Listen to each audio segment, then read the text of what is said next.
Hello students. बेटा, आज हम लोग एमकॉम एंट्रेंस का 10 ईयर डिस्कस करने वाले हैं।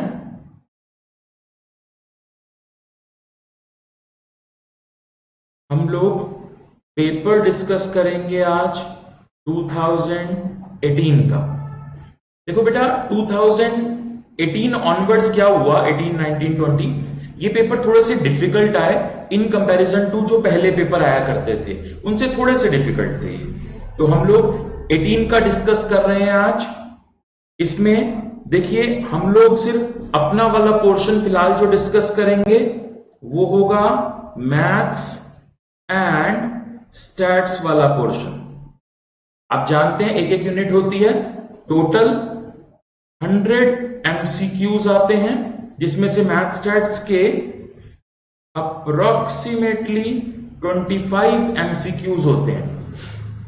फिलहाल इस पेपर में अगर हम ध्यान से देखें तो स्टैट्स के 13 क्वेश्चन थे, 13 एमसीक्यूज, और मैथ्स के 11 एमसीक्यूज थे। तो 13 और 11 बेटा ये 24 हो गया है। 25 एक क्वेश्चन और इधर उधर होगा। नॉर्मली कई बार ऐसा होता है, कुछ क्वेश्चन ऐसे होते हैं जिनको क्लियरली नहीं कह सकते कि मैथ्स का है कि क्या है। अब देखो, कोई दो फंक्शन देकर उन्होंने कह दिया ब्रेक इवन पॉइंट निकालो। अब मैथ्स वाले सर बोलेंगे ये इकोनॉमिक्स का, इकोनॉमिक्स वाले सर बोलेंगे मैथ्स का। तो कहीं पर भी हो सकता है, ये क्लियर है कि हाँ इतने स्टैट्स के और इतने मैथ्स के क्वेश्चन थे। एक एक करके बेटा अब इनको हम डिस्कस करेंगे। 10 ईयर्स आपके पास होंगे, वैसे स्क्रीन पर भी नजर आएगा आपको, अदरवाइज आपको दे भी दिए गए होंगे पहले 10 ईयर्स हमारी तरफ से। चलो बेटा, 2018 की बात करते हैं, मैथ्स और स्टैट्स के क्वेश्चंस को डिस्कस करेंगे। चलिए,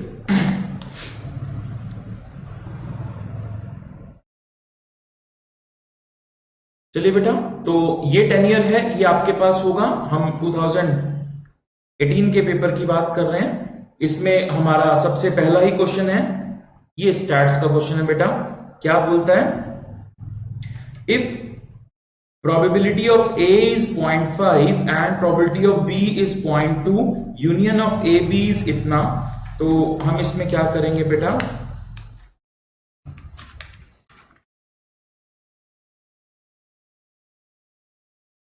हाँ जी बेटा, तो ये जो क्वेश्चन नंबर 1 है ये हमारा स्टैट्स का है। इसमें इसने हमको बोला probability of A is 0.5, फिर कहता है probability of B is 0.2, फिर कहता है probability of A union B is 0.7। ठीक है, अब यहां पर ऑप्शंस बाद में पढ़ लेंगे क्या बोल रहा है, पहले एक बार थोड़ा सा समझ लेते हैं बेटा। Probability of A union B, इसका फॉर्मूला होता है probability of A plus probability of B minus probability of A intersection B. यहां पर देखो, probability of A union B हमको गिवन है 0.7, प्रोबेबिलिटी ऑफ ए है 0.5, प्रोबेबिलिटी ऑफ बी है 0.2। तो यहां से हम probability of A intersection B निकाल सकते हैं। यहां पर आप ये देखेंगे 0.7 0.7 ये कैंसिल हो गया, फाइनली हमको मिला probability of A intersection B is 0। ठीक है जी। अब क्या होता है बेटा, जब भी probability of A intersection B 0 है, इसका मतलब देखो जो नॉर्मली वेन बनता है वो ऐसे होता है, ए बी, और ये होता है हमारा common area A intersection B. ठीक है जी, ये मेन क्लास में भी हमने डिस्कस किया था। तो ये कॉमन एरिया 0 है, इसका मतलब ए और बी जो हैं वो म्यूचुअली एक्सक्लूसिव हैं। म्यूचुअली एक्सक्लूसिव का मतलब होता है कि इनमें कुछ भी कॉमन नहीं है। कॉमन 0 है ना, इसलिए कुछ भी कॉमन नहीं है, सो दे आर म्यूचुअली एक्सक्लूसिव। ठीक है जी। ऑप्शन देखें तो ऑप्शन आ रही है सी। सी ऑप्शन यहां पर हमारी फिट बैठती है, that they are mutually exclusive. ठीक है बेटा, आप इसको कॉपी कर लो। अगर कॉपी करने के लिए टाइम कहीं पर भी कम मिले इसमें, तो आप पॉज करके कॉपी कर लेना, क्योंकि ये हम लोग 10 ईयर्स के सारे क्वेश्चन डिस्कस कर रहे हैं, तो अदरवाइज ये वीडियो बहुत बड़ी बन जाएगी। तो आपको कभी भी कॉपी करने के लिए टाइम कम मिले तो आप इसको पॉज करके कॉपी कर लें। चलो बेटा, अब आगे चलते हैं। नेक्स्ट जो क्वेश्चन है हमारा, ये 3 है। नेक्स्ट क्वेश्चन 3 है, ये भी हमारा मैथ्स का क्वेश्चन है। ये इसको देखते हैं। चलिए जी, तो क्वेश्चन नंबर 3 में हमको क्या बोलता है,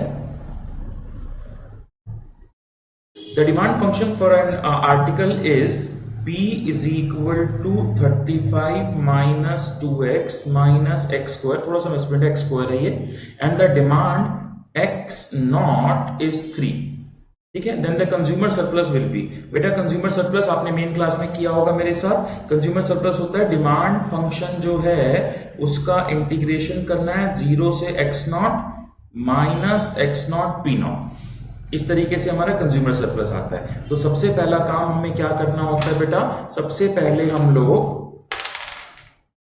x नॉट को यहां डाल के p नॉट निकाल लेंगे।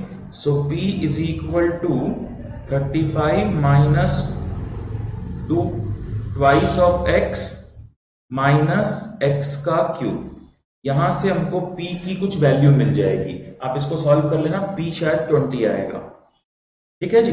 तो ये x नॉट आ गया हमारा इतना और ये p नॉट आ गया इतना। अब हम यहां कंज्यूमर सरप्लस निकालेंगे बेटा। हाँ जी, तो कंज्यूमर सरप्लस के लिए हमको क्या करना है बेटा, जो डिमांड फंक्शन है 35 minus 2x minus x square, इसका इंटीग्रेशन कर देना 0 से x नॉट है हमारा 3 माइनस, इसका इंटीग्रेशन करेंगे माइनस x नॉट है 3 और p नॉट है बेटा 20। तो अब हम इसका करेंगे 35 का इंटीग्रेशन हो गया 35x माइनस 2x का इंटीग्रेशन हो गया x square by 2 minus x square x cube by 3, x square integration x cube by 3 0 to 3 minus ये आ गया बेटा 60। एक बार यहां 3 पुट करेंगे, एक बार यहां 0 पुट करेंगे। ये ध्यान रखना बेटा, आप लोग क्या करते हो, बहुत सारे बच्चे 0 पुट करते नहीं, 0 पुट करके तो 0 ही आएगा।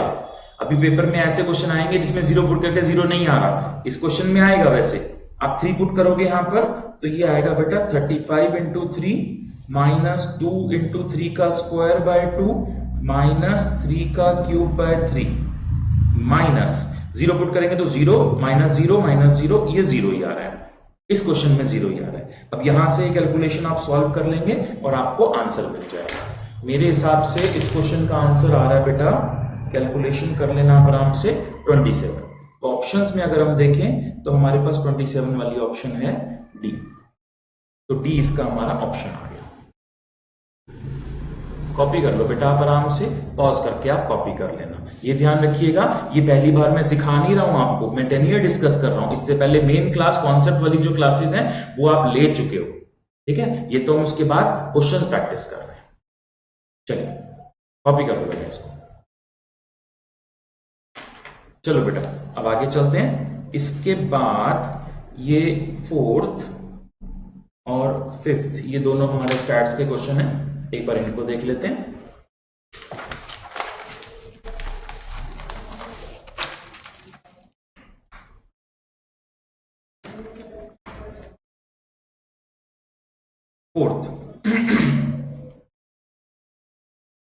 क्वेश्चन नंबर 4 में क्या बोलता है बेटा, कहता है the third moment about mean is 0, the distribution is, ठीक है बेटा इसकी बात बाद में कर लेंगे, पहले एक बार आप याद कर लो जरा कॉन्सेप्ट जो मैंने आपको सिखाया था मेन क्लास में।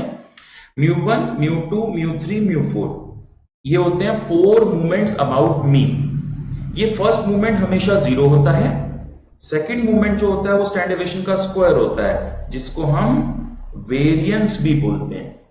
थर्ड मूवमेंट और फोर्थ मूवमेंट ये कैलकुलेट होते हैं, ठीक है जी। थर्ड मूवमेंट की बात करते हैं बेटा।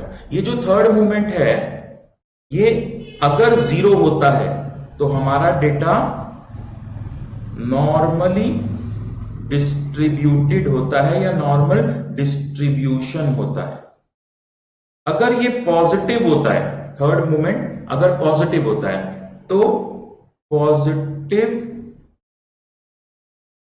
स्क्यूनेस होता है, और अगर ये नेगेटिव होता है थर्ड मूवमेंट तो नेगेटिव स्क्यूनेस होता है। यानी कि स्क्यूनेस का जो साइन है वो थर्ड मूवमेंट डिसाइड करेगा, और नॉर्मल डिस्ट्रीब्यूशन का मतलब होता है बेटा कि स्क्यूनेस 0 है, ठीक है जी। तो ये थर्ड मूवमेंट जो है ना यही डिसाइड करता है कि आपका डेटा डिस्ट्रीब्यूशन नॉर्मल है, नेगेटिव स्क्यूड है या पॉजिटिव स्क्यूड है।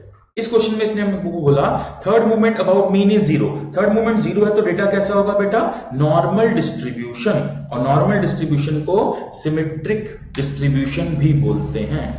तो डी ऑप्शन यहां पर हमारी सही आ गई। नॉर्मल डिस्ट्रीब्यूशन का एक और नाम क्या है बेटा, सिमेट्रिक डिस्ट्रीब्यूशन। सिमेट्रिसिटी, सिमेट्रिक क्यों बोलते हैं, याद है ना, क्लास में करा था हमने। ऐसे अगर आप नॉर्मल कर्व बनाओ, सेंटर में एक लाइन लगा दो, तो ये अगर इस लाइन से आप इसको फोल्ड करोगे तो ये लाइन पूरा का पूरा इसको कवर कर लेगी। मतलब इस लाइन से अगर हम पेपर को फोल्ड करें तो ये पार्ट पूरा का पूरा इसके ऊपर ओवरलैप कर जाएगा। That is called symmetricity. ये था बेटा क्वेश्चन नंबर 4। कॉपी कर लो आप। चलो बेटा अब क्वेश्चन नंबर 5 देखेंगे जरा। क्वेश्चन नंबर 5 क्या बोलता है हमको, हमको कहता है which of the following statement is correct, mean is not affected by extreme values, mode is affected by extreme values, median divide the data into two equal part. बेटा यहां पर एक बात समझ लो, पहले एक वर्ड का मतलब समझ लेते हैं हम, extreme values. Extreme values word का मतलब समझ लेते हैं, बाद में देख लेंगे क्या है। देखो जी, मान लो हमारी कोई सीरीज है 1 2 3 4 और 500। अब इस सीरीज में हो क्या रहा है बेटा, सारी ऑब्जर्वेशन ऐसे सिंगल डिजिट की हैं, लेकिन अचानक से बहुत बड़ा नंबर आ गया। जब भी कभी सीरीज में एकदम से कोई बहुत बड़ा नंबर या बहुत छोटा नंबर आ जाए, उसको स्टैटिस्टिक्स में हम आउटलायर्स बोलते हैं। फिलहाल हम इसको समझने के लिए हम इनको क्या बोलेंगे बेटा, एक्सट्रीम वैल्यूज। अब होगा क्या कि देखो बेटा, ये सारी सीरीज सिंगल डिजिट है, सिर्फ एक यही नंबर है जो थोड़ा बड़ा आ गया एकदम से, तो सीरीज की जो रिप्रेजेंटेशन है वो सिंगल डिजिट ही आनी चाहिए थी। अब आप समझो, अगर आप इसका मीन निकालोगे या मीडियन निकालोगे तो क्या होगा। सर मीडियन तो सेंट्रल वैल्यू होती है, मिडल नंबर ये है ना, जिसने इस सीरीज को दो इक्वल पार्ट्स में डिवाइड कर दिया, दो ऑब्जर्वेशन इधर दो इधर, बीच में मिडल में मीन आ गया, मीडियन आ गया सॉरी। तो मीडियन तो आ गया बेटा इसका 3। सीरीज सिंगल डिजिट है, एकदम से 500 बड़ा नंबर आ गया, लेकिन वो भी इस मीडियन को अफेक्ट नहीं कर पाया। अब यहां पर क्या होगा, जब आप इसका मीन निकालोगे तो शायद इसका मीन 102 आ जाएगा। एक बार चेक कर लेना 102 या 102 जो भी आएगा। ये जो एक्सट्रीम वैल्यूज है मीन को अपनी तरफ खींच के ले गई, इनकी वजह से मीन सिंगल डिजिट से एकदम से बढ़ गया अचानक से। तो जब भी कोई एक्सट्रीम वैल्यू होती है मीन पर अफेक्ट करती है, ध्यान रखना, मीडियन पर नॉट अफेक्टेड, मीडियन पर अफेक्ट नहीं डालती है, और मोड पर भी अफेक्ट नहीं डालती है, mode is also not affected. यहां पर ध्यान रखिएगा, मीन की पूरी फैमिली आ गई। मीन की फैमिली में कौन कौन होता है बेटा, एएम जीएम एचएम। मीडियन की भी पूरी फैमिली आ गई। मीडियन की फैमिली में कौन कौन होता है, median, quartile, decyl, percentile, mode अकेला होता है। तो मीडियन की पूरी फैमिली ही नॉट अफेक्टेड होती है एक्सट्रीम वैल्यूज से। तो ये तो हो गया एक्सट्रीम वैल्यूज का कॉन्सेप्ट कि एक्सट्रीम वैल्यूज से क्या अफेक्ट होता है और क्या नहीं होता। अभी क्वेश्चन इतना टेक्निकल नहीं था, क्वेश्चन की बात समझ लेते हैं। क्वेश्चन में कह रहा है फॉलोइंग स्टेटमेंट इज करेक्ट बताना है। Mean is not affected by extreme values, false. Mean तो अफेक्ट होता है। Mode is affected by extreme values, ये भी फॉल्स, क्योंकि मोड तो अफेक्ट नहीं होता है। नन ऑफ दीज तो अलग हो गया। Median is divide the data into two equal part, correct है बेटा, ये डी ऑप्शन एकदम करेक्ट है। मीडियन किसी भी सीरीज को दो इक्वल पार्ट्स में डिवाइड कर देती है, ठीक है जी। तो ये आप ध्यान रखिएगा बेटा, जरा आप इसको कॉपी कर लो। ये एक्सट्रीम वैल्यू का कॉन्सेप्ट था। वैसे क्वेश्चन में सिंपल ये बताना था कि मीडियन दो इक्वल पार्ट्स में डिवाइड कर देती है डेटा। कॉपी कर लो बेटा। चलिए बेटा, तो ये आपने कॉपी कर लिया। अब इससे आगे चलते हैं जरा।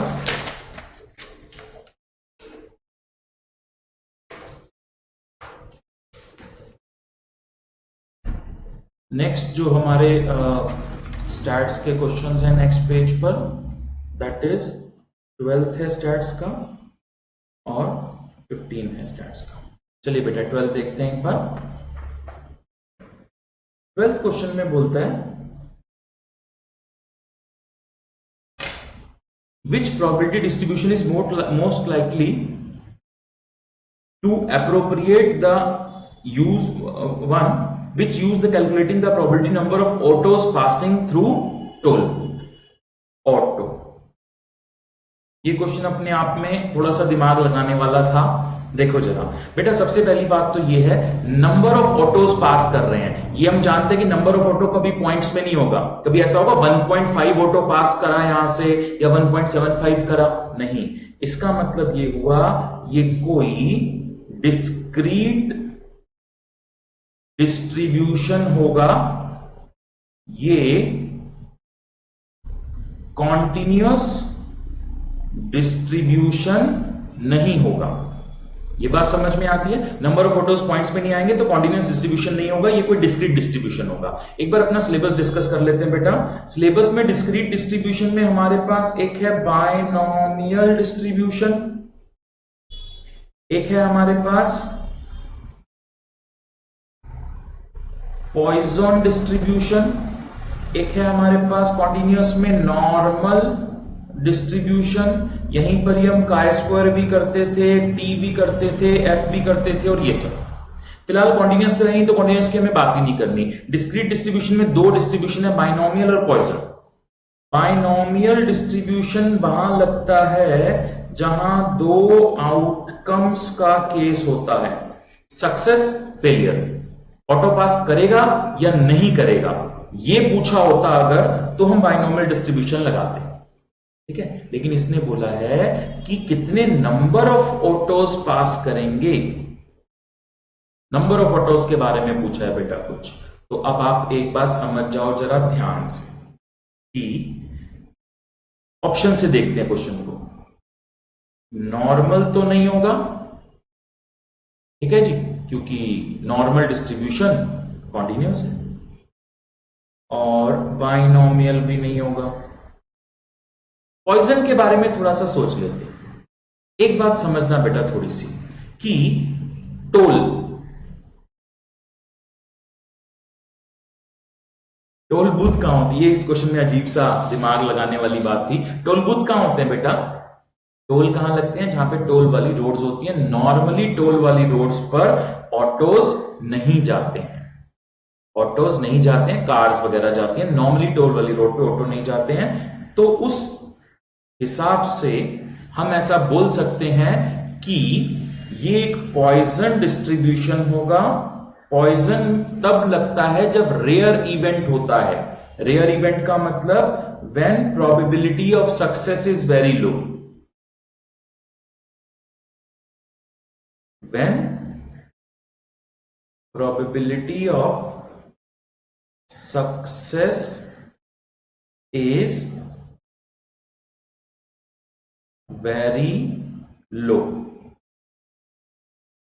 तो हम ऐसा बोल सकते हैं कि ऑटोज जब टोल बूथ को पास करेंगे तो एक पॉइजन डिस्ट्रीब्यूशन होगा, क्योंकि in general autos toll booth पर नहीं जाते हैं, तो एक पॉइजन डिस्ट्रीब्यूशन है। बेटा इस हिसाब से हमने इसको पॉइजन डिस्ट्रीब्यूशन मार्क किया है। अगर ये ऑटो की जगह कोई कार होता या कुछ भी और होता ना, तो फिर हम इनसफिशिएंट इंफॉर्मेशन मार्क कर देते। फिलहाल हम इसमें पॉइजन मार्क कर देंगे क्योंकि डीयू भी यही चाहता है, ठीक है बेटा। चलो आप ये कहीं कॉपी कर लो, फिर हम नेक्स्ट क्वेश्चन पे चलेंगे। चलो बेटा आगे चलते हैं। एक 15th क्वेश्चन था हमारा।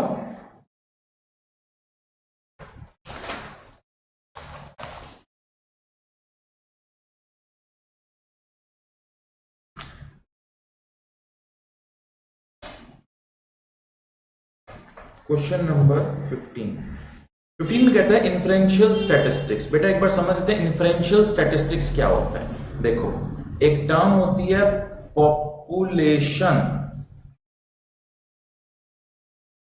ठीक है जी। पॉपुलेशन क्या होती है बेटा? Totality of data units to be studied. जो आपको पूरी डेटा यूनिट स्टडी करनी है उसको हम पॉपुलेशन बोलते हैं। अब क्या होता है, हम उस पॉपुलेशन में से कुछ सैंपल्स ड्रॉ कर लेते हैं। हम उस पॉपुलेशन में से कुछ सैंपल्स ड्रॉ कर लेते हैं, और जो भी हमको कैलकुलेट करना है, अगर हमको मीन कैलकुलेट करना है तो वो भी सैंपल से कैलकुलेट करते हैं। स्टैंडर्ड डेविएशन कैलकुलेट करना है तो वो भी हम सैंपल से करते हैं। कोरिलेशन कैलकुलेट करना है तो वो भी हम सैंपल से करते हैं, रिग्रेशन, फिर index numbers, time series, probability, सब कुछ हम सैंपल से कैलकुलेट करते हैं। अब सैंपल के जो ये रिजल्ट आए, उन सैंपल के रिजल्ट से पॉपुलेशन के बारे में जानने की कोशिश करते हैं। सैंपल के रिजल्ट से पॉपुलेशन के बारे में जानने की कोशिश करते हैं हम। क्यों सर, आप डायरेक्ट पॉपुलेशन का ही निकाल लो, आप सैंपल से पॉपुलेशन को क्यों जानने की कोशिश कर रहे हो? बेटा आप समझना इस बात को कि पॉपुलेशन का डेटा होता है बहुत ज्यादा, उसको कैलकुलेट करने में हमारे को प्रॉब्लम होगी। अगर मुझे पॉपुलेशन का मीन कैलकुलेट करना है तो मुझे प्रॉब्लम होगी, मैं सैंपल का मीन बड़े आराम से कैलकुलेट कर दूंगा। तो इसलिए हम लोग कैलकुलेशन पॉपुलेशन से ना करके सैंपल से करते हैं, और बाद में सैंपल के डेटा से हम पॉपुलेशन को जानने की कोशिश करते हैं। इसको बोलते हैं इन्फ्रेंशियल स्टैटिस्टिक्स। इन्फ्रेंस निकालना, इन्फ्रेंस का मतलब कंक्लूजन निकालना, यानी कि सैंपल के डेटा से पॉपुलेशन को जानने की कोशिश कर रहे हैं और हम कंक्लूजन निकाल रहे हैं। तो इन्फ्रेंशियल स्टैटिस्टिक होगा बेटा D, the method to take decisions about population based on sample result. Sample के रिजल्ट से पॉपुलेशन को जानने की कोशिश करना इज इन्फ्रेंशियल स्टैटिस्टिक्स। कॉपी कर लो बेटा आप इसको।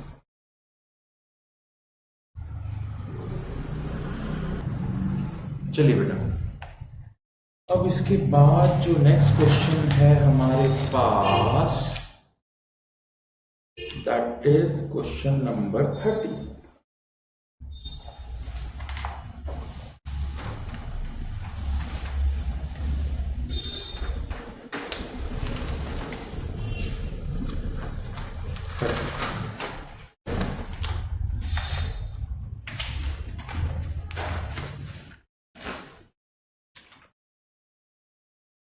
हाँ जी, तो 30th क्वेश्चन है बेटा हमारे पास।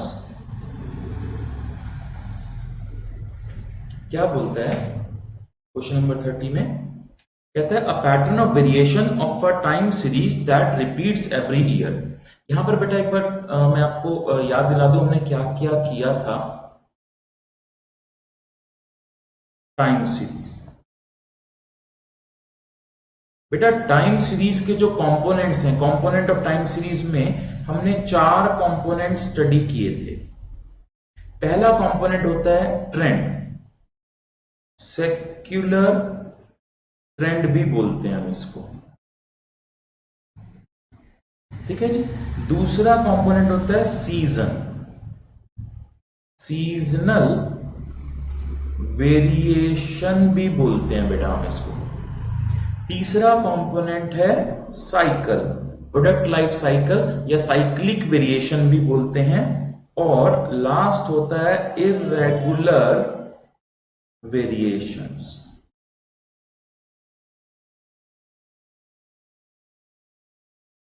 ठीक है जी।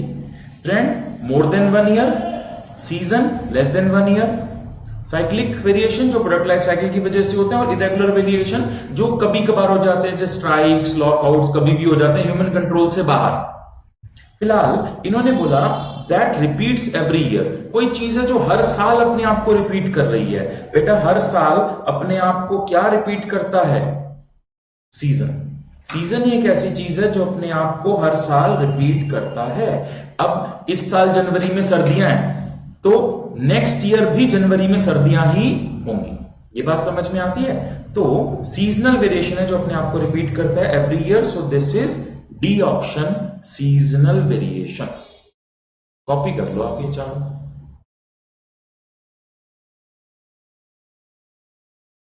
चलो बेटा, अब नेक्स्ट क्वेश्चन जो हमारा है that is 42।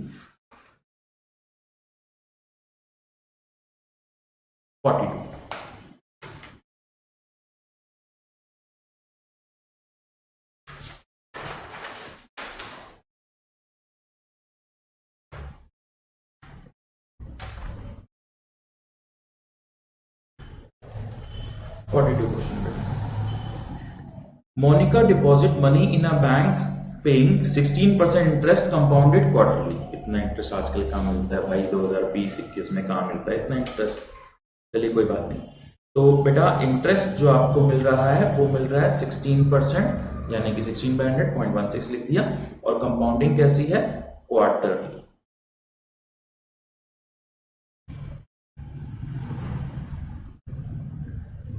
Quarterly compounding. If you want to have 15,000 after 5 years, ये मैंने आपको टाइमलाइन बनानी सिखाई थी क्लास में। ये 0 ईयर है, ये 5 ईयर है। 5 ईयर के बाद she want to have 15,000 in her account. How much amount she deposited, यानी कि P0 यानी कि प्रेजेंट वैल्यू निकालनी है हमको। क्वार्टरली कंपाउंडिंग का केस है, ठीक है जी। चलो तो बेटा आराम से हम इसको सॉल्व कर लेंगे। क्वार्टरली कंपाउंडिंग के केस में फॉर्मूला क्या होता है? Pn is equal to P not 1 plus R raised to power T. और क्योंकि क्वार्टरली कंपाउंडिंग है तो डिवाइड बाय 4 और मल्टीप्लाइड बाय 4 कर देंगे, ठीक है। मंथली कंपाउंडिंग होता है तो डिवाइड बाय 12 मल्टीप्लाइड बाय 12 कर देते हैं। हाफ ईयरली कंपाउंडिंग होता है तो डिवाइड बाय 2 मल्टीप्लाइड बाय 2 कर देते हैं। अभी डिवाइड बाय 4 मल्टीप्लाइड बाय 4 हमने कर दिया। अब यहां से Pn यानी कि फ्यूचर वैल्यू हमको मालूम है 15,000, P नॉट स्टार्टिंग वैल्यू नहीं मालूम, R मालूम है और टाइम मालूम है 5 इयर्स। ये बेटा सिंपल कैलकुलेटर हमको अलाउड होता है, सिंपल कैलकुलेटर से सॉल्व हो जाएगा। P not this is 1 plus ये आ जाएगा 0.04, 1.04 रेस्ट टू पावर 20। अब आप ये कैलकुलेटर से सॉल्व कर लेंगे, कोई भी दिक्कत इसमें आपको नहीं आएगी। 1.04 रेस्ट टू पावर 20 जब आप सॉल्व करेंगे कैलकुलेटर से तो ये आएगा बेटा 2.191123। ये मेरी आदत है क्योंकि बहुत छोटा नंबर है तो मैं डेसिमल के बड़े सारे प्लेसेस ले लेता हूं। बच्चे पूछते रहते हैं सर डेसिमल के 2 प्लेस लें या 3 प्लेस लें। अबे जितना कैलकुलेटर बोल रहा है ले लेना यार, एक ही बारी तो लिखना है। 1 2 3 4 5 6, मैंने 6 प्लेस तक लिया है। जितना कैलकुलेटर में होता है मैं तो सारे लिख देता हूँ, ठीक है। वो भी तुम्हें समझा रहा हूं इसलिए लिखना है, वरना लिखना भी नहीं, सीधा इस नंबर को लाके यहां डिवाइड कर दो, काम खत्म हो गया। P नॉट तो बेटा अब आप 15,000 डिवाइड बाय दिस, इस नंबर को यहां लाके डिवाइड कर दोगे तो फाइनली यहां से मेरे ख्याल से जो आंसर आपका आएगा 6845.80 अप्रॉक्स आ जाएगा। अब हम अपनी ऑप्शन देख लेते हैं। 42 था ये, तो 6845 ये बेटा डी ऑप्शन यहां पर है हमारे पास, तो डी ऑप्शन इसका आंसर होगा। आप आराम से इसको एक बार कॉपी कर लो, पॉज का बटन दबा के कॉपी कर लेना। चलिए बेटा इसके बाद जो हमारा एक और क्वेश्चन है इसी पेज पर, ये 43 है हमारा। The weights of student in a college is a weights. अब आप बताओ बेटा वेट्स जो होते हैं क्या वो पॉइंट्स में हो सकते हैं या नहीं? आंसर हो सकते हैं। कोई आदमी 100 किलो का होगा, कोई 100.5 किलो का होगा, कोई आदमी 60 किलो का होगा, कोई 60.5 का होगा, 60.7 का भी होगा, बिल्कुल। तो ये एक कॉन्टिन्यूअस वेरिएबल है, कोई भी दिक्कत नहीं। तो weights of a student continuous variable है बेटा। नेक्स्ट है बेटा 48।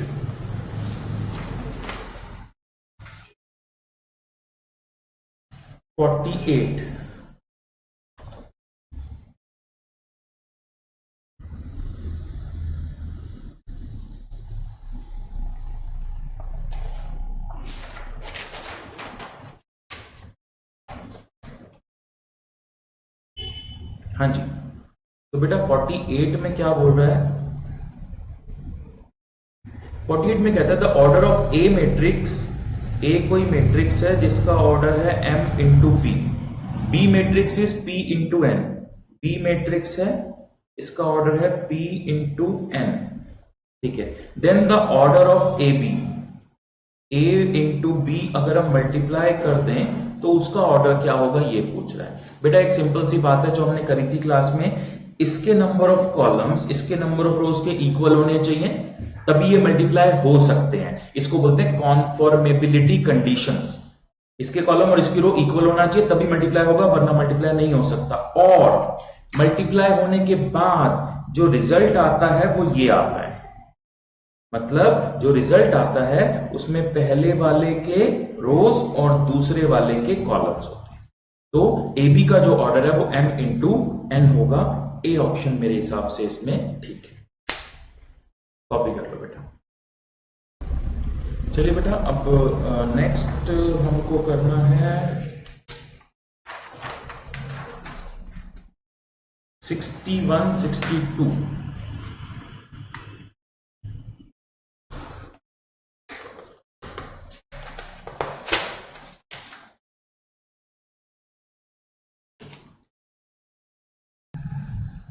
चलो बेटा, अब हमको करना है 61 और 62। चलिए 61 क्वेश्चन देखते हैं बेटा। 61 में हमको बोलता है the sum of squares of deviations. यहां एक मिनट रुकते हैं बेटा, इस वर्ड को एक बार आप आराम से समझ लो, डेविएशंस को। देखो, डेविएशंस के बारे में हमने 3 प्रॉपर्टीज की हैं, ये आपको ध्यान होनी चाहिए। पहली प्रॉपर्टी, जब भी हम डेविएशन रियल मीन से लेंगे तो उन डेविएशंस का सम 0 आएगा। Sum of deviations measured from mean is 0। ठीक है। इसके बाद x माइनस एक्स बार का स्क्वायर्ड सम मिनिमम। जब भी हम डेविएशन का स्क्वायर सम करेंगे तो वो मिनिमम तब आएगा जब डेविएशन मीन से ली हो। Third, x minus median absolute some is minimum. और मीडियन की डेविएशन का सम तब मिनिमम आएगा जब वो एब्सोल्यूट होंगी। तो नॉर्मल डेविएशन, स्क्वायर वाली डेविएशन और मॉड वाली डेविएशन, 3 चीजें आपको ध्यान रखनी है बेटा। नॉर्मल डेविएशन में मीन, स्क्वायर वाली डेविएशन में भी मीन, और एब्सोल्यूट डेविएशंस में मीडियन। ठीक है। तो यहां पर इसने कौन सा बोला? इसने हमको बोला स्क्वायर ऑफ डेविएशन, स्क्वायर की डेविएशन की बात कर रहा है। तो बेटा स्क्वायर वाली डेविएशन में मिनिमम कब होगा? जब मीन से लेंगे, यानी कि ए ऑप्शन इसमें हम टिक कर देंगे। तो 61 का हो गया बेटा ए। अब 62 देख लेते हैं बेटा एक बार। 62 देखो, 62 क्वेश्चन करने से पहले मैं एक बार आपको याद दिला दूं जरा स्क्यूनेस के बारे में कुछ। देखो, ये होता है नेगेटिव स्क्यूनेस, ये होता है पॉजिटिव स्क्यूनेस, और ये होता है नॉर्मल डिस्ट्रीब्यूशन। नॉर्मल डिस्ट्रीब्यूशन के अंदर सेंटर में मीन होता है, यही मीडियन होता है और यही मोड होता है, तीनों इक्वल होते हैं। ठीक है जी। ये जो पीछे की तरफ है कंसंट्रेशन, इसको बोलते हैं नेगेटिव स्क्यूनेस। इसमें आगे की तरफ है कंसंट्रेशन, इसको बोलते हैं पॉजिटिव स्क्यूनेस। जहां पीक होती है वहां मोड होता है। ये आप एक्सिस ऐसे बना दो समझने के लिए। ठीक है जी। इसके बाद जहां टेल होती है, इसकी टेल इस तरफ है तो मीन कुछ इस तरफ होगा, इसकी टेल इस तरफ है तो मीन कुछ इस तरफ होगा। मीडियन को कोई दिक्कत नहीं है, मीडियन इन दोनों के बीच में ही कहीं पर होता है।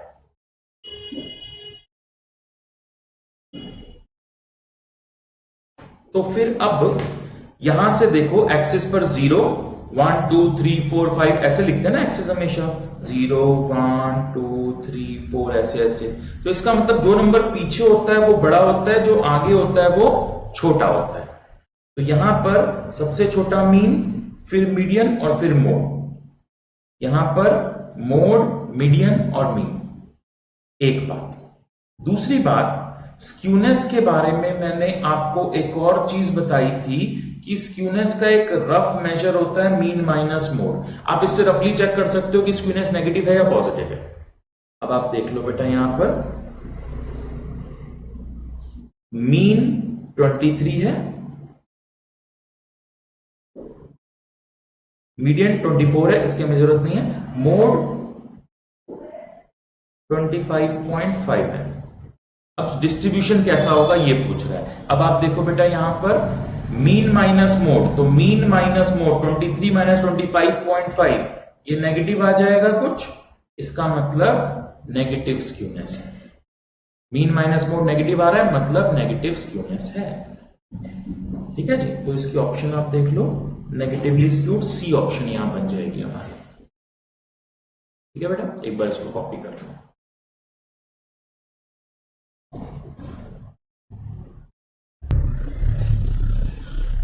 चलिए बेटा, अब नेक्स्ट क्वेश्चन जो हमें करना है दैट इज 65।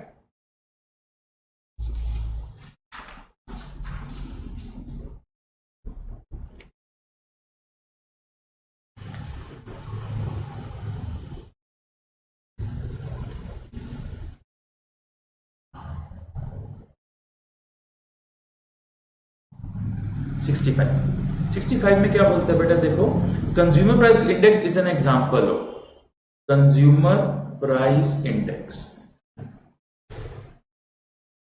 याद है हमने क्लास में किया था, इसको कॉस्ट ऑफ लिविंग इंडेक्स भी बोलते हैं। तो कंज्यूमर प्राइस इंडेक्स या कॉस्ट ऑफ लिविंग इंडेक्स होता क्या है बेटा, देखो जरा ध्यान से। हमारे पास कुछ फूड होता है, क्लोथिंग होता है, हाउस रेंट होता है, फ्यूल एंड लाइट होता है, मिसलेनियस होता है। ये सारी चीजें हमको चाहिए लाइफ को मेंटेन करने के लिए। अब इन सब का जब हम एवरेज कर देते हैं या इनको मर्ज कर देते हैं, ऐसे बोलना चाहिए, मर्ज कर देते हैं, क्योंकि एवरेज में एएमबी आ गया, जीएमबी आ गया, मर्ज करने के और भी तरीके आते हैं। तो जब हम इनको सबको मर्ज कर देते हैं तो हमारा कंज्यूमर प्राइस इंडेक्स या कॉस्ट ऑफ लिविंग इंडेक्स बनता है। कैसे बनता है वो हमने क्लास में किया था। अब क्या बोल रहे हैं हम, consumer price index is an example of composite index. इन सबको मिलाकर कंज्यूमर प्राइस इंडेक्स बनेगा, तो ये एक कॉम्पोजिट इंडेक्स है। ठीक है बेटा, ये सिंपल इंडेक्स भी नहीं है, मल्टीपल भी नहीं है, ये कॉम्पोजिट है, इनको कंबाइंड करके बना है। कॉपी कर लो। चलिए बेटा आगे चलते हैं। इसके बाद है ये 36, ओह सॉरी 66, क्वेश्चन नंबर 66। देखो इस तरह के बड़े क्वेश्चंस नॉर्मली हमारे पेपर में नहीं आते हैं, थोड़ा सा बड़ा क्वेश्चन है ये, लेकिन जब आते हैं तो एग्जामिनर को भी पता है कि भैया इतनी मेहनत करवाऊंगा बच्चे से तो इस पर एक से ज्यादा क्वेश्चन पूछ लो। सेम डेटा पर ही एक से ज्यादा क्वेश्चन पूछ लेता है वो, क्योंकि इसमें टाइम लगेगा ना इसको पढ़ने में, समझने में। तो आप चिंता ना करें, ऐसे बड़े बड़े क्वेश्चन आ सकते हैं, लेकिन एक से ज्यादा क्वेश्चन आएंगे फिर उसमें। देखो, a small furniture manufacturer produces table and chair. तो हमने यहां टेबल लिख लिया, यहां चेयर लिख लिया। Each product must go through 3 stages, manufacturing process, assembly, finishing and inspection. Assembly, finishing and inspection, 3 stages से होकर जाएंगे product. Each table required 3 hour of assembly, 2 hour of finishing and 1 hour of inspection. 3, 2, 1, 3 of assembly, 2 of finishing and 1 of inspection. ठीक है, chair का भी ऐसे ही होगा। Each chair required 2 hour, 2 our, 1 hour, 2 hour, 2 hour and 1 hour. ठीक है जी, ईच चेयर रिक्वायर हो गया तुम्हारा। The profit per table is 120 and chair is 80। Profit table का है बेटा 120 और चेयर का है 80। ठीक है, currently each week there are 200 hours of assembly available. जो टाइम अवेलेबल है असेंबली में 200 आवर्स अवेलेबल हैं, 180 फिनिशिंग में अवेलेबल है एंड 40 इंस्पेक्शन में अवेलेबल है। इतने आवर्स अवेलेबल हैं। ठीक है जी, अब कहता है T number of table produced and C number of chair produced. यहां बेटा अभी क्वेश्चन बाद में देख लेंगे, पहले मैं इसकी ड्राफ्टिंग सिखा दूं जरा आपको। सबसे पहले तो हम क्या करेंगे बेटा, हम लोग प्रॉफिट को मैक्सिमाइज करेंगे। तो z फंक्शन हम अपना प्रॉफिट फंक्शन बनाएंगे। प्रॉफिट कितना है, 120 हो रहा है टेबल से, तो 120t प्लस 80 हो रहा है चेयर से, 80c। ये हमारा प्रॉफिट फंक्शन है जिसको मैक्सिमाइज करेंगे। और सब्जेक्ट टू कुछ कंडीशंस आएंगी। कंडीशंस क्या क्या आएंगी, देखो असेंबली के आवर्स 200 अवेलेबल है, यानी कि 200 से कम ही हमको कंज्यूम करना है। तो 3t plus 2c should be less than equal to 200, यानी कि 200 से कम ही रखना है इनको। फिर 2t plus 2t less than equal to 180। फिर 1t plus 1t less than equal to 40 और table and chair should be greater than equal to 0, non negative restriction. ये हमने इस प्रॉब्लम को ड्राफ्ट कर लिया। अब क्वेश्चन में क्या पूछेगा वो अलग बात है। इस पर 2 क्वेश्चन पूछे हमसे। पहला 66 क्वेश्चन जो है हमारा,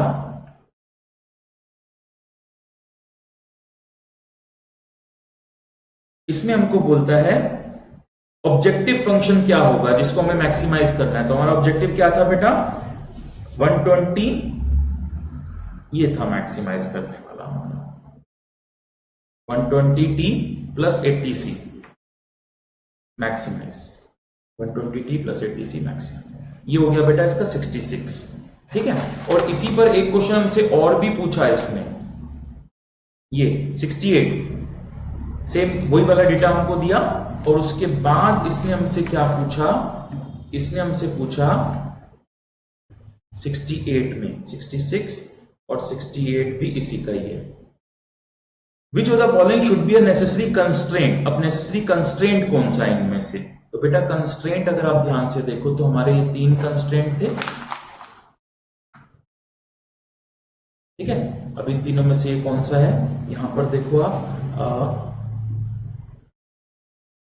ये करेक्शन है, सी ऑप्शन में बेटा 4 नहीं है 40 है, तो सी ऑप्शन हमारी जो है वो करेक्ट है। इसमें लिखा है table plus chair less than 40, basically less than equal to होना चाहिए था, तो यहां पर भी वही है, टेबल प्लस चेयर, ये चेयर है सर, चेयर, ठीक है, table plus chair less than 40, तो ये इसका आंसर हो गया और वो उसका आंसर हो गया। ठीक है बेटा, तो 66 क्वेश्चन का आंसर ये हो गया और 68 क्वेश्चन का आंसर ये हो गया। तो ये आप एक बार कॉपी कर लो, हमने इस क्वेश्चन को ड्राफ्ट किया और इसके बेसिस पर 2 क्वेश्चंस के आंसर। चलो बेटा अब आगे चलते हैं। अब हम लोगों को करना है क्वेश्चन नंबर 67। ये बहुत बड़ा क्वेश्चन है यार, पता नहीं ऐसे क्वेश्चन कभी कभार आते हैं, ऐसे क्वेश्चन ज्यादातर नहीं आते हैं, इतने बड़े बड़े क्वेश्चन सिंगल में वो भी, लेकिन ठीक है एक बार आया हुआ है तो हम इसको कर लेते हैं, बाकी बहुत ज्यादा इसको इंपॉर्टेंट या रिलीजियसली नहीं करना है। देखो बेटा क्या बोल रहा है हमको, हमको कहता है ये हमको एक इनपुट आउटपुट कोएफिशिएंट मैट्रिक्स दी हुई है, एग्रीकल्चर 0.5 0.25, इंडस्ट्री 0.5, फिर यहाँ 0.3 और 0.4, ये ए हो गया बेटा। इसका कहता है फाइनल डिमांड ऑफ 2 सेक्टर्स, जो डिमांड है दैट इज 500 एंड 200, ये फाइनल डिमांड हो गई। अब हमसे और लेबर की रिक्वायरमेंट भी हमको दी हुई है 0.4 और 0.6। ठीक है जी, अब हमको कह रहा है कि आउटपुट लेवल निकालो, तो हम इसका फॉर्मूला जानते हैं बेटा, x is equal to I minus A का इनवर्स इंटू डी। ठीक है जी, तो यहां से x हो गया हमारा x बाय, फर्स्ट वाला हो गया एग्रीकल्चर का और सेकंड वाला हो गया इंडस्ट्री का। ठीक है, i माइनस ए का इनवर्स इंटू डी जो है हमारा ये 500 और 200 है। ठीक है, चलो तो एक बार हम जरा ये i माइनस ए का इनवर्स निकाल लें। देखने में मुश्किल है लेकिन 2 क्रॉस 2 का मुश्किल नहीं होता, मैंने पहले ही आपको बताया है। i माइनस ए पहले डिटर्मिनेंट निकालना होगा, डिटर्मिनेंट क्या होगा बेटा इसका 0.25 into 0.4 minus this into this 0.5 into 0.3, this into this minus this into this, तो यहां से i माइनस ए का डिटर्मिनेंट आ जाएगा बेटा हमारे पास, this is i minus A का डिटर्मिनेंट इज 0.30। ठीक है जी, उसके बाद हमको निकालना होता है adjoint of A. Adjoint of A के लिए मैंने आपको क्या बताया था बेटा, सबसे sorry i minus A, adjoint of i minus A, तो सबसे पहले तो हमको i माइनस ए मैट्रिक्स बनानी होगी। i होता है आइडेंटिटी 1 0 0 1, तो i माइनस ए जब करोगे तो 1 minus 0.25 0.75, 0 minus 0.5 minus 0.5, 0 minus 0.3 minus 0.3, 1 minus 0.4 0.6, ये हो गया i माइनस ए। अब i माइनस ए से एडजॉइंट ऑफ i माइनस ए कैसे निकालेंगे बेटा, इन दोनों को इंटरचेंज कर देंगे 0.6 0.75 और इन दोनों के साइन चेंज कर देंगे 0.5 0.3, याद आ गया? इन दोनों को इंटरचेंज कर देते हैं और इन दोनों के साइन चेंज कर देते हैं। ये काम हम करते हैं बेटा किसके लिए? तब करते हैं जब 2 क्रॉस 2 का मैट्रिक्स होता है। तो ये आ गया एडजॉइंट ऑफ ए। तो एडजॉइंट ऑफ ए मैंने यहां लिख दिया 0.6, 0.5, 0.3, 0.75 और 1 ओवर i माइनस ए का डिटर्मिनेंट। याद आ गया? a inverse is 1, i minus A inverse is 1 over i minus A का determinant into adjoint of i minus A. ये आ गया। अब हम इसको सॉल्व कर लेंगे, सिंपल कैलकुलेशंस है, मुझे लगता नहीं इसमें कोई प्रॉब्लम आपको आएगी। 1 ओवर 0.3, इन दोनों को इन दोनों से मल्टीप्लाई करेंगे, 0.6 को 500 से, 0.5 को 200 से, 0.3 को 500 से,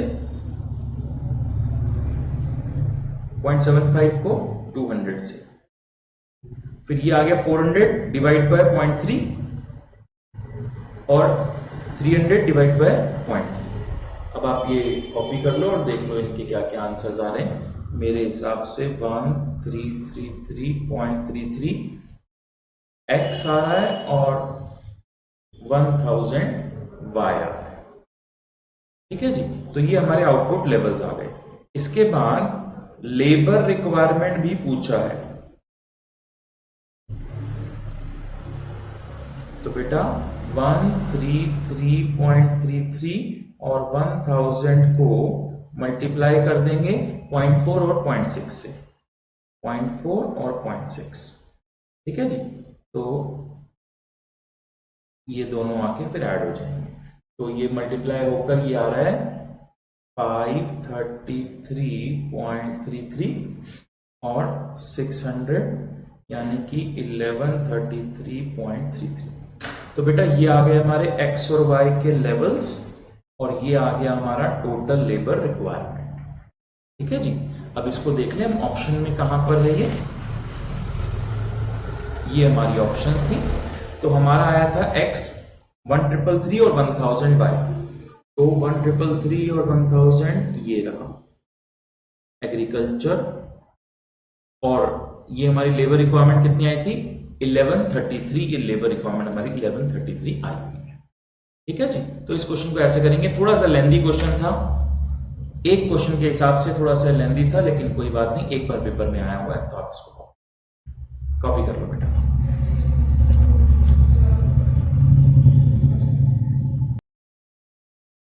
चलो बेटा, अब नेक्स्ट क्वेश्चन जो हमको करना है दैट इज 71।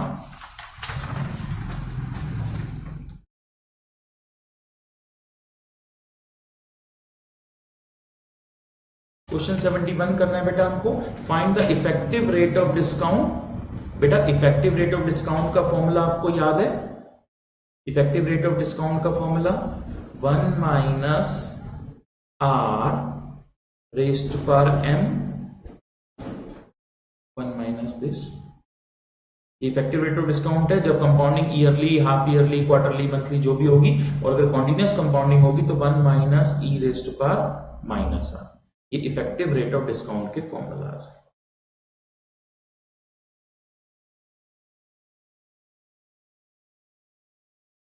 इसका कॉन्सेप्ट हमने मेन क्लास में किया हुआ है। एक साल बाद वाली वैल्यू हम निकाल लेते हैं और उसको 1 में से माइनस कर देते हैं, हमें पता लग जाता है कि कितने डिस्काउंट पर हमारी वैल्यू गई है। अब इस क्वेश्चन में क्या करें? Effective rate of discount, nominal rate is 10%, R दिया है बेटा 10%, एंड कंपाउंडेड कॉन्टिन्यूसली, यानी कि ये वाला फॉर्मूला हमको यूज करना है। So this is 1 minus E raised पर 0.10, 1 माइनस 1 ओवर ई रेज्ड पर 0.10। आप ये वैल्यू निकाल लेंगे। ई की वैल्यू कैसे निकालते हैं वो मैंने आपको बताया हुआ है, और लॉग देखकर आप उसकी वैल्यू निकाल लेंगे और ये आराम से सॉल्व हो जाएगा।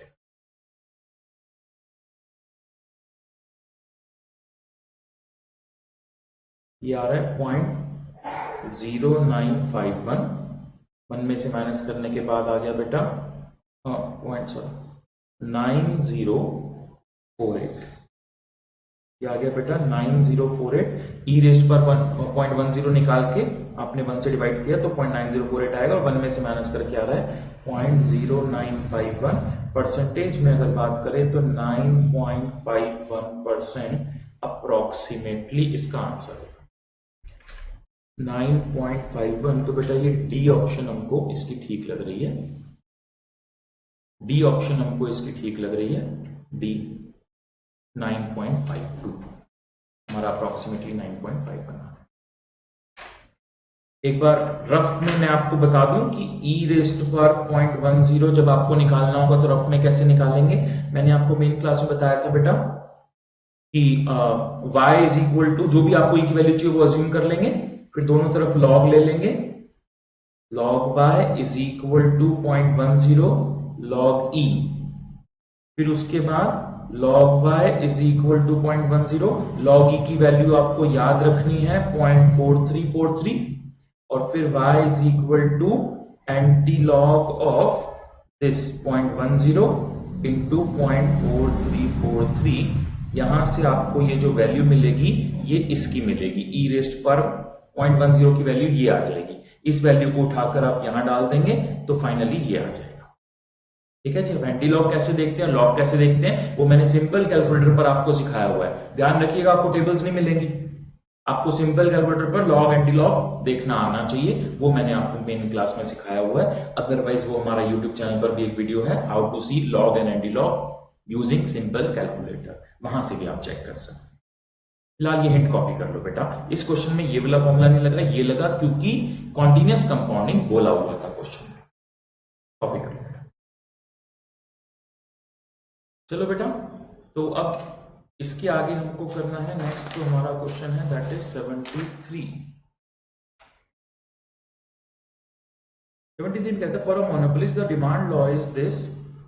तो 73 में डिमांड फंक्शन है बेटा हमारे पास p is equal to 50 minus x square, ये एक्स स्क्वायर है, और marginal cost equal to 1 plus x square, marginal cost equal to 1 plus x square.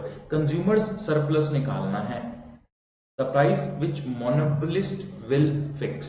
बेटा मोनोपोलिस्ट क्या चाहता है, मोनोपोलिस्ट चाहता है कि marginal revenue equal to marginal cost हो ताकि मेरा प्रॉफिट मैक्सिमाइज हो जाए। तो पहले तो हमें प्राइस निकालना पड़ेगा इस कंडीशन से, क्योंकि मोनोपोलिस्ट यही चाहता है।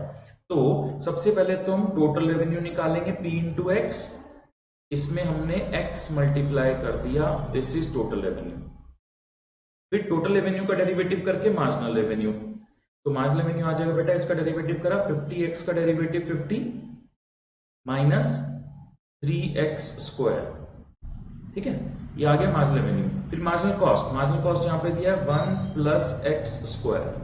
अब यहां से हम इसको सिंप्लीफाई कर लेंगे, ये एक्स स्क्वायर इधर जाएगा, this is 49 is equal to 4x square. यहां से x की वैल्यू आ जाएगी बेटा आपके पास 3.495। यहां ध्यान रखिएगा प्लस और माइनस दो वैल्यूज आएंगी, माइनस वाली वैल्यू इग्नोर कर देंगे क्योंकि x क्वांटिटी होता है, क्वांटिटी नेगेटिव नहीं होता है। ठीक है जी। तो ये आ गया हमारे पास x, जिसको हम x नॉट भी बोलते थे। अब x नॉट आने के बाद आपको p नॉट भी निकालना पड़ेगा क्योंकि वो फॉर्मूला में यूज होता है ना। तो x नॉट आप यहां पुट कर देंगे प्राइस वाले फॉर्मूला में, that is 50 minus x square था ना, तो एक्स स्क्वायर की वैल्यू डाल देंगे 3.495 का square.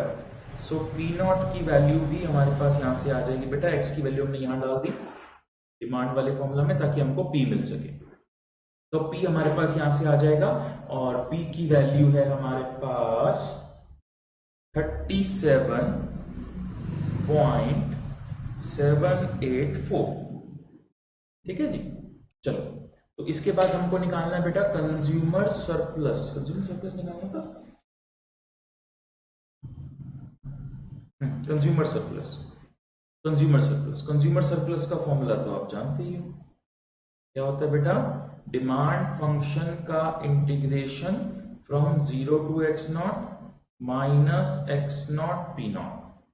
So that will be demand function था ये 50 माइनस एक्स स्क्वायर का इंटीग्रेशन 0 से x नॉट कितना था 3.495 माइनस x नॉट है 3.495 इंटू पी नॉट है 37.784। ठीक है, x नॉट पी नॉट इधर। अब यहां से इसका इंटीग्रेशन करेंगे, 50 का इंटीग्रेशन 50x, x स्क्वायर का integration x cube by 3 from 0 to 3.495 minus इन दोनों को मल्टीप्लाई करके ये आ रहा है 132.055 और अब आप इसको सॉल्व कर लेंगे। एक बार यहाँ ये पुट करेंगे 3.495, एक बार 0 पुट करेंगे और ये सॉल्व हो जाएगा। ये सब कुछ सॉल्व करके मेरे ख्याल से 28.465 अप्रोक्सीमेटली आ जाएगा कंज्यूमर सरप्लस। तो अब हम ऑप्शन ढूंढ लें, 28.465 हमारा आ रहा है और यहाँ पर 28.465 तो है नहीं, तो अप्रोक्सीमेटली सी ऑप्शन हम लगा देंगे बेटा। कैलकुलेशन थोड़ी सी और चेक कर लेना, सी ऑप्शन हम यहाँ पे मार्क कर देंगे।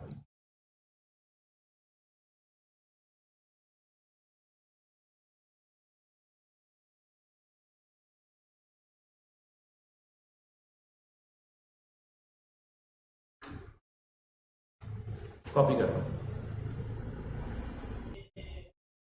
चलो बेटा, इसके बाद हमारे पास क्वेश्चन है 85।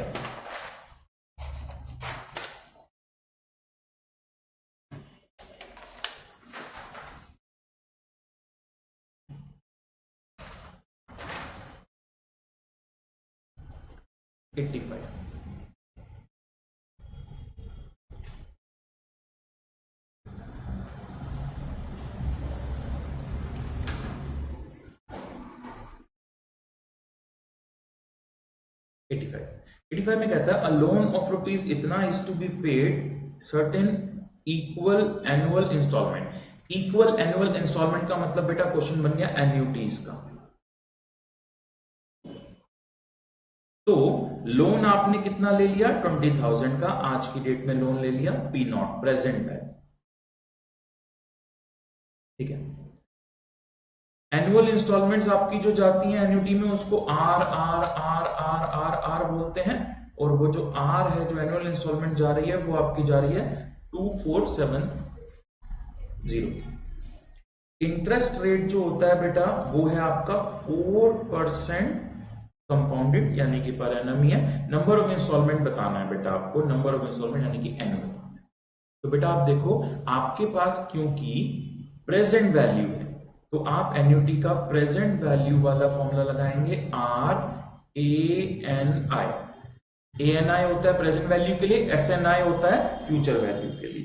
तो यहां पर प्रेजेंट वैल्यू है 20,000, आर है 2470, ए एन हमको मालूम नहीं, आई है 0.40। अगर हमारे पास पेपर में इस ए एन आई की कोई टेबल या कोई वैल्यू दी होगी तो हम वहां से देख लेंगे, 99% नहीं दी होगी। तो हमको बेटा इसका फॉर्मूला ही यूज करना पड़ेगा, ए एन आई का फॉर्मूला। ए एन आई का फॉर्मूला आपको याद होगा और आप उसे लिख लेंगे, this is 1 minus 1 plus I rest पर माइनस एन ओवर आई। ठीक है जी। अब इसको हम सिंप्लीफाई कर लेंगे, 20,000 ये यहां पे आके डिवाइड हो जाएगा इससे, और ये डिवाइड होने के बाद आ जाएगा 8.0971, 1 माइनस 1 प्लस आई है 0.04 माइनस एन मालूम नहीं, आई है 0.04। ठीक है जी। अब 0.04 भी यहां मल्टीप्लाई कर देंगे, 0.04 भी इसमें मल्टीप्लाई कर दिया बेटा, तो ये आ गया 0.323884, 1 माइनस ये 1.04 हो गया, 1.04 रेस्ट पर माइनस एन। ठीक है जी। अब यहां से क्या करोगे बेटा, ये आपका डिनोमिनेटर में आ जाएगा, 0.323884 is equal to 1 minus 1 over 0.04 raised पर एन। वो माइनस एन था ना तो वो नीचे आ गया। इस पार्ट को इधर लेकर आ रहा हूं, इसको इधर लेकर जा रहा हूं, तो ये यहां से आ जाएगा बेटा 1 ओवर 1.04 रेस्ट पर एन 1 माइनस दिस, ठीक है जी, वो माइनस कर देंगे। तो माइनस करने के बाद आपका आ रहा है 0.676116। एक बार कैलकुलेशन और चेक कर लेना बेटा, कुछ गड़बड़ ना हो, ठीक है जी। अब यहां क्रॉस मल्टीप्लाई कर देते हैं ताकि ये ऊपर आ जाए और हम सॉल्व कर पाए। तो ये आ जाएगा 1 divided by 0.676116 is equal to 1.04 raised to power n। This is, इसको सॉल्व करके आ रहा है हमारा 1.4790 is equal to 1.04 raised to power n। अब बस इसको हमको सॉल्व करना है n की वैल्यू के लिए। अब इसको कैसे करेंगे बेटा, बात समझ लो आप। ये आप अपने कैलकुलेटर की स्क्रीन पर लिखो 1.04 इंटू 1.04 और इक्वल टू का बटन दबा दो। एक बार इक्वल टू का बटन दबाया तो स्क्वायर आ जाएगा, यानी कि n2 पे क्या वैल्यू है वो पता लग जाएगी। फिर एक बार और इक्वल टू का बटन दबाओ, 3 पर क्या वैल्यू है वो आ जाएगी। एक बार और इक्वल टू का बटन दबाओ, 4 पे क्या वैल्यू है वो आ जाएगी। इस तरीके से दबाते दबाते आपको देखना है कहां पर 1.47 आ रहा है। 1.04 को कितनी बार मल्टीप्लाई करके 1.47 आ रहा है वो देखना है, कैलकुलेटर से करना है। इसको हम लॉग टेबल से भी कर सकते हैं, लेकिन वो ज्यादा टायरिंग हो जाएगा, ये ज्यादा आसान है क्योंकि हमें प्रेजेंटेशन तो दिखानी नहीं किसी को, हमारा तो मल्टीपल चॉइस एग्जाम है। तो बेटा 1.04 कैलकुलेटर की स्क्रीन पे लिखो, 1.04 इंटू 1.04, अगर ये इसके इक्वल आ गया तो n2 है। फिर एक और बार इक्वल टू का बटन दबाओ, अगर फिर इक्वल टू आ गया तो इक्वल n3 है। फिर एक और बार इक्वल टू का बटन दबाओ, अगर अब की बार इक्वल टू दिस आ गया तो n4 है। तो इक्वल टू का बटन दबाते जाओ और फिर ये देखो इक्वल टू का बटन कितनी बार आपको दबाना पड़ा, और ये करते करते आपको पता लग जाएगा कि इस क्वेश्चन का जो n है वो 10 है। यानी कि 9 टाइम्स आपने इक्वल टू का बटन दबाया होगा और ये बन गया होगा 1.4790 आ गया होगा। 9 बार इक्वल टू का बटन दबाया है, इसका मतलब n 10 हो गया, ठीक है जी। तो इस तरीके से कर सकते हैं। कुछ बच्चे अगर चाहें नहीं सर मैं तो लॉग टेबल से करूंगा, तो बेटा आप लॉग टेबल से कर लो, वो भी मैंने क्लास में सिखाया हुआ है, कोई भी दिक्कत नहीं, कॉपी कर लो आप इसको। चलो बेटा, अब 85 के बाद हमको नेक्स्ट क्वेश्चन जो करना है दैट इज 92।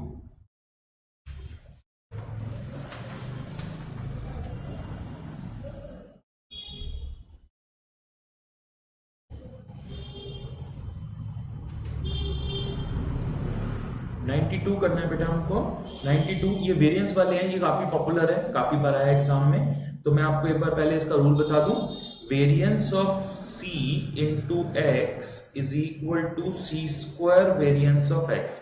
ये रूल ध्यान रखिएगा। इसका मतलब होता है कि अगर सीरीज में c मल्टीप्लाई किया, कोई कांस्टेंट मल्टीप्लाई किया, तो वेरिएंस के अंदर c का स्क्वायर मल्टीप्लाई होता है। अगर सीरीज में कांस्टेंट मल्टीप्लाई हुआ तो वेरिएंस में उसका स्क्वायर मल्टीप्लाई होता है। ये हमने क्लास में बहुत अच्छी तरह बहुत डिटेल में कर भी रखा है। अब हमको क्या बोल रहा है, कह रहा है variance of 5 number is 10 if each number is divided by 2। Her number को आपने 2 से डिवाइड किया है, इसका मतलब आपने x बाय 2 कर दिया, यानी कि 1 बाय 2 से मल्टीप्लाई कर दिया। भाई 2 से डिवाइड किया है मतलब 1 बाय 2 से मल्टीप्लाई किया है, तो यानी कि 1 बाय 2 से आपने इसको मल्टीप्लाई कर दिया। तो ये क्या बन जाएगा बेटा, 1 बाय 2 का स्क्वायर वेरिएंस ऑफ x। मैंने इस फॉर्मूला में वैल्यू डाली है, दिखा दी। c यानी कि जिसको x से मल्टीप्लाई किया है, इसने कहा मैंने हर नंबर को 2 से डिवाइड किया है। अब 2 से डिवाइड किया है या फिर 1 बाय 2 से मल्टीप्लाई किया, बात देखी है। तो ये x बाय 2 और 1 बाय 2 का square into variance of x। अब ये बोल रहा है वेरिएंस ऑफ 5 नंबर इज 10। तो बेटा वेरिएंस कितना दिया हुआ था इसने हमको, 10। Variance of x is 10। तो नया वेरिएंस कितना हो जाएगा ये बताना है, 1 बाय 2 का स्क्वायर इंटू 10, यानी कि 10 बाय 4 यानी कि 2.5।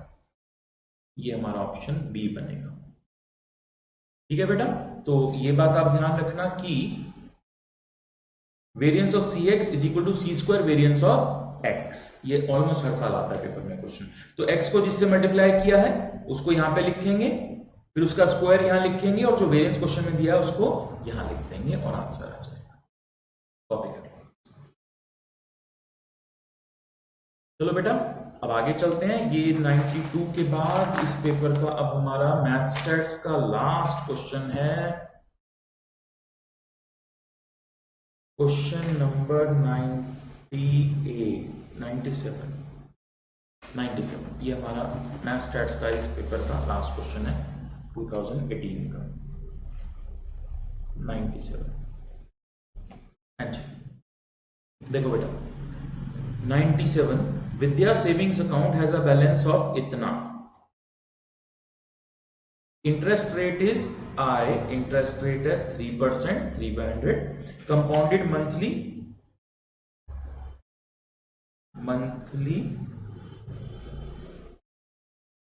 कंपाउंडिंग है, ठीक है। Find the original principal amount invested 2 years ago, ये है 0 ईयर, ये है 2 ईयर। आज की डेट में बैलेंस है 2654.39, ये आज की डेट का बैलेंस है, और प्रेजेंट वैल्यू पी नॉट हमको निकालना है कि इनिशियली उसने कितना प्रिंसिपल अमाउंट इन्वेस्ट किया था। चलो तो बेटा मंथली कंपाउंडिंग का फॉर्मूला लिख लोगे आप सीधा सीधा, Pn is equal to p not 1 + r⁻t, क्योंकि मंथली कंपाउंडिंग है तो डिवाइड बाय 12 और मल्टीप्लाइड बाय 12 भी करोगे, बस अब वैल्यू पुट कर दो जो जो मालूम है। Pn यानी कि फ्यूचर वैल्यू 2654.39, पी नॉट यानी कि प्रेजेंट वैल्यू वो अपने को मालूम नहीं, 1 + r है 0.03 डिवाइड बाय 12 इनटू ये है 2 years मल्टीप्लाइड बाय 12, क्योंकि मंथली हो गया। अब आप इसको आराम से सॉल्व कर लोगे, सिंपल कैलकुलेशन है, मुझे लगता नहीं इसमें कोई दिक्कत आपको आएगी। फिर भी कुछ कैलकुलेशंस मेरे पास यहाँ है, मैं आपको बता देता हूँ। 2654.39 is equal to p not, और ये आ जाएगा बेटा 1.06175, 1 प्लस दिस करके 24 टाइम्स आपको मल्टीप्लाई करना है कैलकुलेटर पे। 24 टाइम्स करना बड़ा आसान होता है, मैंने आपको बताया हुआ है कैलकुलेटर पे कैसे करना है। एक बार इक्वल टू को बटन दबाएंगे तो 2 बार मल्टीप्लाई हो गया, बस अब इक्वल टू को बटन आपको 23 टाइम्स दबाना है ताकि ये 24 टोटल हो जाए, ठीक है जी। लॉग टेबल से भी कर सकते हैं, लेकिन लॉग टेबल से मुश्किल होगा, ऐसे आसान पड़ेगा आपको। अब इसको यहाँ डिवाइड कर देंगे और आपको पी नॉट प्रिंसिपल अमाउंट की वैल्यू मिल जाएगी जो कि 2500 आएगा अप्रॉक्स। तो यहां पर जो हमारा आंसर बन रहा है वो बी ऑप्शन बन रही है 2500 वाली, नहीं 2550 है, सॉरी ए ऑप्शन 2500 वाली, ठीक 2500 आ रहा है ना। चलो तो ये इस पेपर का लास्ट क्वेश्चन था बेटा, एक बार कॉपी कर लो।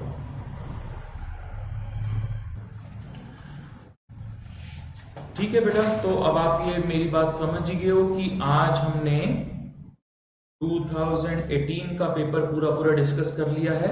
हमने कौन सा पोर्शन किया है बेटा, हमने किया है मैथ्स एंड स्टैट्स वाला पोर्शन पूरा 2018 का डिस्कस कर लिया, ठीक है। चलिए अभी के लिए इतना ही, थैंक यू।